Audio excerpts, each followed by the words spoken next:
Hello guys, welcome to my Ayo Bangla YouTube চ্যানেলে। UNESCO world heritage site part 3 video নিয়ে চলে এসেছি। UNESCO world heritage site of India. আমরা ভারতের প্রত্যেকটি ইউনেস্কো সাইট নিয়ে বিস্তারিতভাবে আলোচনা করছি এবং পরপর অলরেডি দুটো পার্ট নিয়ে আমরা কভার করে ফেলেছি। আপনারা পার্ট 1 এবং পার্ট 2 এর ভিডিও যদি না দেখে থাকেন তাহলে আমি ডিসক্রিপশন বক্সে লিঙ্ক দিয়ে দিয়েছি, গিয়ে দেখে নিন। পার্ট 1 এর ভিডিওটি আমরা ইউনেস্কোর প্রাকৃতিক বিশ্ব ঐতিহ্যবাহী স্থানগুলি নিয়ে আলোচনা করেছি, যেখানে ভূতাত্ত্বিক গঠন, প্রাকৃতিক, জৈবিক এবং সাংস্কৃতিক প্রাকৃতিক দৃশ্যের মতন স্বতন্ত্র সাংস্কৃতিক দিক রয়েছে। এবং পার্ট 2 এর ভিডিও থেকে কন্টিনিউ হচ্ছে ইউনেস্কোর সাংস্কৃতিক বিশ্ব ঐতিহ্যবাহী স্থানগুলি, যেখানে চিত্রকর্ম, স্মৃতিসৌধ, স্থাপত্য ইত্যাদির মতো অন্যান্য সাংস্কৃতিক দিক রয়েছে। তো আপনারা ভিডিওটি দেখতে থাকুন, আর আপনাদের যদি ভিডিওটি ভালো লাগে তাহলে অবশ্যই একটা লাইক করে দেবেন, আর চ্যানেলে নতুন এসে থাকলে চ্যানেলটি সাবস্ক্রাইব করে দেবেন, কারণ এইরকম বাংলা ইন্টারেস্টিং ভিডিও এই চ্যানেলে আপলোড হতে থাকে। তো চলুন শুরু করা যাক আজকের video. Hill forts of Rajasthan. এটি উত্তর ভারতের 6টি ফোর্টের একটি সিরিজ। এই হিল ফোর্টগুলির মধ্যে রয়েছে চিত্তরগড়ের চিতর ফোর্ট, রাজসামান্দের কুম্ভলগড় ফোর্ট, সাবাই মাধোপুরের রণথম্বর ফোর্ট, জালাওয়ারের গগরান ফোর্ট, জয়পুরের আমের ফোর্ট এবং জয়সলমীরের জয়সলমীর ফোর্ট। রাজস্থানের এই হিল ফোর্টগুলি 2013 সালে ইউনেস্কোর বিশ্ব ঐতিহ্যবাহী স্থান হিসাবে মনোনীত হয়েছিল। রাজপুত রাজাদের দ্বারা 5 থেকে 18 শতকের মধ্যে নির্মিত ফোর্টগুলি প্রাকৃতিক প্রতিরক্ষা এবং স্বতন্ত্র রাজপুত স্থাপত্য ব্যবহার করে গ্যারিসন, প্রাসাদ, মন্দির এবং শহুরে কেন্দ্রগুলি রক্ষা করে। এই দুর্গগুলি শাসক রাজপুত গোষ্ঠীগুলির সাংস্কৃতিক ঐতিহ্য এবং ধর্ম, শিল্প ও সাহিত্যের প্রতি তাদের পৃষ্ঠপোষকতা প্রদর্শন করে। দ্য যন্তর মন্তর। এই যন্তর মন্তর হল রাজস্থানের জয়পুরের প্রতিষ্ঠাতা রাজপুত রাজা সবাই জয় সিং দ্বারা নির্মিত 19টি জ্যোতির্বিদ্যার একটি সংগ্রহ।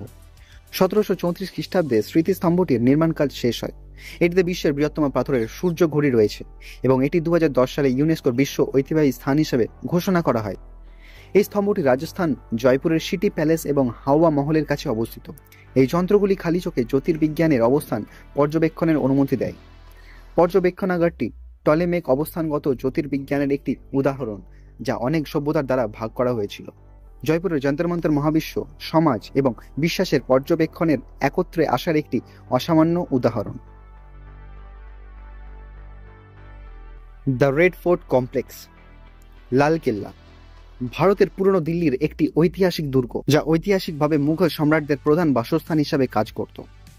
সম্রাট শাহজাহান 1639 খ্রিস্টাব্দের 12ই মে লালকেল্লা নির্মাণের নির্দেশ দেন।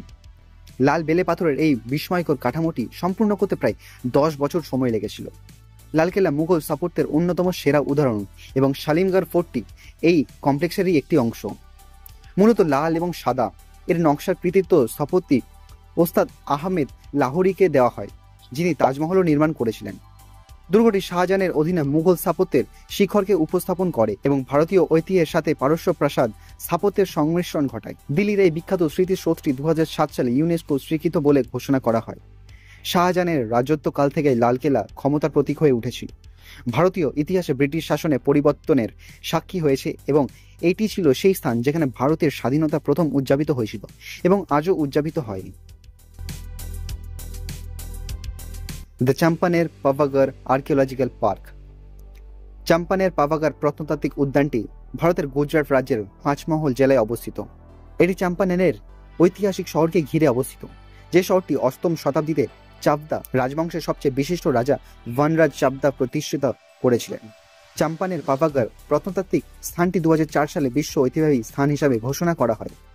চাম্পানের পাভাগড় ল্যান্ডস্কেপগুলির মধ্যে রয়েছে প্রত্নতাত্ত্বিক, ঐতিহাসিক এবং জীবন্ত সাংস্কৃতিক ঐতিহ্যবাহী স্মৃতিসৌধ, যেমন ক্যালকোলিথিক সাইট, একটি প্রাথমিক হিন্দু রাজধানীর একটি পাহাড়ি দুর্গ এবং গুজরাট রাজ্যের 1600 শতাব্দীর রাজধানীর অবশিষ্টাংশ। এখানে 8ম থেকে 14দশ শতাব্দীর প্রাসাদ, প্রবেশদ্বার এবং খিলান, মসজিদ, সমাধি ও মন্দির, আবাসিক কমপ্লেক্স, কৃষি কাঠামো এবং সিঁড়ি এবং ট্যাঙ্কের মতো জলের স্থাপনা রয়েছে। 2600 ফুট উঁচু পাভাগড় পাহাড়ের চূড়ায় অবস্থিত কালিকা মাতার মন্দিরটি এই অঞ্চলের একটি গুরুত্বপূর্ণ হিন্দু মন্দির, যা সারা বছর ধরে বিপুল সংখ্যক তীর্থযাত্রীদের আকর্ষণ করে। ছত্রপতি শিবাজি টার্মিনাস। ভারতের মুম্বাই শহরে অবস্থিত এই ছত্রপতি শিবাজি টার্মিনাসটি British architect Frederick William Stevens দ্বারা নকশাকৃত। ভবনটি ভিক্টোরিয়ান ইতালিক গথিক পুনর্জাগরণ এবং ক্লাসিক ভারতীয় স্থাপত্যের উপাদানগুলিকে মিশ্রিত করে। টার্মিনাসটি মধ্যযুগীয় ইতালির মডেলের উপর ভিত্তি করে 1878 সালে শুরু হয়েছিল এবং 10 বছরেরও বেশি সময় ধরে নির্মিত হয়েছিল। টার্মিনাসটি উল্লেখযোগ্য পাথরের গম্বুজ, বুরুজ, তীক্ষ্ণ খিলান এবং অদ্ভুত স্থল পরিকল্পনা ঐতিহ্যবাহী ভারতের প্রাসাদ স্থাপত্যের কাছাকাছি প্রায়। এটি দুটি সাংস্কৃতিক মিলনের একটি অসামান্য উদাহরণ, কারণ ব্রিটিশ স্থপতিরা ভারতীয় কারিগরদের সাথে ভারতীয় স্থাপত্য ঐতিহ্য এবং প্রবাদগুলি অন্তর্ভুক্ত করার জন্য কাজ করেছিলেন এবং এইভাবে বোম্বের অন্যান্য একটি নতুন শৈলীর তৈরি করেছিলেন। 2004 সালে ইউনেস্কো এই টার্মিনাসটিকে বিশ্ব ঐতিহ্যবাহী স্থান হিসেবে ঘোষণা করে। আজ প্রতিদিন 50 লক্ষেরও বেশি মানুষ সারা ভারতের বিভিন্ন স্থানের ভ্রমণের জন্য ছত্রপতি শিবাজি টার্মিনাস থেকে যাত্রা করে। Rock shelters of Bhimbetka. Bhimbetka শিলা আশ্রয় কেন্দ্রগুলির মধ্যে ভারতের একটি প্রত্নতাত্ত্বিক স্থান, যা প্যালিওলিথিক এবং মেসোলিথিক যুগের পাশাপাশি ঐতিহাসিক সময়কাল জুড়ে বিস্তৃত। এটি ভারতের মানব জীবনের প্রাচীনতম চিহ্ন এবং আচেওলিয়ান যুগে এই স্থানে শুরু হওয়া প্রস্তর যুগের প্রমাণ প্রদর্শন করে। এটি ভোপাল থেকে প্রায় 45 কিলোমিটার দূরে ভারতের মধ্যপ্রদেশ রাজ্যের রায়সেন জেলায় অবস্থিত। প্রত্নতাত্ত্বিক বিষ্ণু শ্রীধর ওয়াঙ্কার, যিনি ভীমবেটকা গুহা আবিষ্কার করেছিলেন। ভীমবেটকা গুহাগুলি বিশ্বের এই অংশে মানুষের বসতি স্থাপনের প্রাচীনতম প্রমাণ হিসাবে পরিচিত।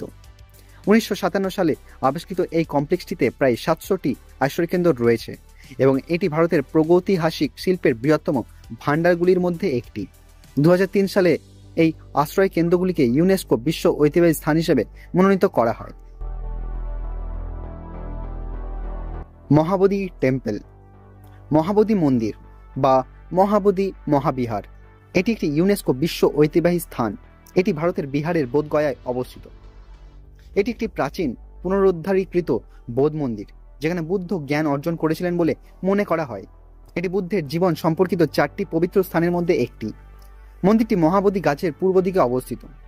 গয়া থেকে 15 কিলোমিটার দূরে এবং পাটনা থেকে প্রায় 96 কিলোমিটার দূরে অবস্থিত বোধগয়া। মহাবোধি মন্দির, যার মধ্যে রয়েছে পাশাপাশি 2টি বড় সোজা টাওয়ার, পবিত্র গাছ এবং একটি হ্রদ সহ একটি ধ্যান করার মাঠ। মন্দিরটি 2002 সালে ইউনেস্কো বিশ্ব ঐতিহ্যবাহী স্থান হয়ে ওঠে।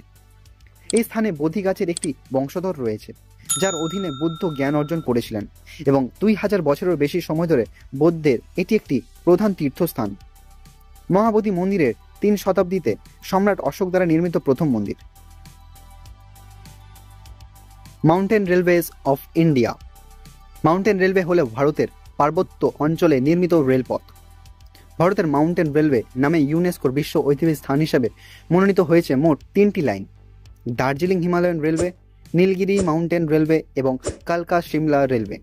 আরও 2টি মাউন্টেন রেলওয়ে রয়েছে, মাথেরান হিল রেলওয়ে এবং কাংরা ভ্যালি রেলওয়ে, কিন্তু এগুলি ইউনেস্কোর বিশ্ব ঐতিহ্যবাহী স্থানের অস্থায়ী তালিকায় রয়েছে। দার্জিলিং হিমালয়ান রেলওয়ে 1999 সালে বিশ্ব ঐতিহ্যের তালিকায় অন্তর্ভুক্ত হওয়া ভারতের 3টি পর্বত রেলপথের মধ্যে প্রথম, এবং 2005 সালে নীলগিরি মাউন্টেন রেলওয়ে এই সম্মান লাভ করে এবং 2008 সালে কালকা শিমলা রেলপথ এই উপাধি লাভ করে। এই স্থানটি তখন ভারতের মাউন্টেন রেলওয়ে নামে পরিচিত হয়ে ওঠে। হুমায়ুনস টম্ব, হুমায়ুনের সমাধি, এটি ভারতের দিল্লি শহরে অবস্থিত। মুঘল সম্রাট মির্জা নাসির আল-দিন মুহাম্মদের সমাধি, যিনি সাধারণত হুমায়ুন নামে পরিচিত ছিলেন। ভারতের দ্বিতীয় মুঘল সম্রাট হুমায়ুন তার মৃত্যুর 14 বছর পর 1558 খ্রিস্টাব্দে হুমায়ুনের প্রথম স্ত্রী সম্রাট পত্নী বেগা বেগম তার সহায়তায় সমাধিটি নির্মাণ করেন এবং এর স্থপতি ছিলেন মিরাক মির্জা গিয়াত ও তার পুত্র সৈয়দ মুহাম্মদ এর নকশা করেন। হুমায়ুন টম্বে সম্রাট হুমায়ুনের প্রধান সমাধি রয়েছে। এছাড়াও তার স্ত্রী পুত্রের সমাধি ছাড়াও পরে শাসক পরিবারের বিভিন্ন সদস্যদের কবরের জন্য ব্যবহার করা হয়েছিল এবং এর মধ্যে প্রায় 150টি কবর রয়েছে। এই কাঠামোটি লাল বেলে পাথর ব্যবহার করে বানানো হয়েছিল। 1993 সালে সমাধিটিকে ইউনেস্কোর বিশ্ব ঐতিহ্যবাহী স্থান হিসেবে ঘোষণা করা হয়। কুতুব মিনার। কুতুব মিনার একটি দুর্দান্ত স্থাপত্য নিদর্শন, যা ভারতের সমৃদ্ধ ইতিহাস এবং সাংস্কৃতিক ঐতিহ্যের প্রমাণ হিসেবে দাঁড়িয়ে আছে। কুতুব মিনারটি 399টি ধাপ নিয়ে গঠিত এবং এটি ভারতের দক্ষিণ দিল্লির মেহরৌলি এলাকায় অবস্থিত একটি ইউনেস্কো বিশ্ব ঐতিহ্যবাহী স্থান। ভারতে কৃতদাস রাজবংশের প্রতিষ্ঠাতা কুতুব উদ্দিন আইবক কুতুব মিনার নির্মাণের কাজ শুরু করেন। 13 শতকের গোড়ার দিকে নির্মিত কুতুব মিনারের লাল বেলে পাথরের টাওয়ারটির উচ্চতা 72.5 মিটার। 1993 সালে ইউনেস্কো এটিকে বিশ্ব ঐতিহ্যবাহী স্থান হিসেবে যুক্ত করে। এটি শহরের সর্বাধিক পরিদর্শিত পর্যটন কেন্দ্রগুলির মধ্যে একটি, যার বেশিরভাগই 1199 থেকে 1220 সালের মধ্যে নির্মিত হয়েছিল। তো আপনাদের ভিডিওটি কেমন লেগেছে আমাকে কমেন্ট করে অবশ্যই জানাবেন, আর ভিডিওটি যদি ভালো লেগে থাকে তাহলে অবশ্যই একটি লাইক করে দেবেন, আর চ্যানেলে নতুন এসে থাকলে চ্যানেলটি সাবস্ক্রাইব করতে ভুলবেন না, চ্যানেলটি সাবস্ক্রাইব করে দেবেন। আজকের জন্য এটুকুই, আবার পরের পার্টে দেখা হচ্ছে। আপনারা সবাই ভালো থাকবেন, সুস্থ থাকবেন।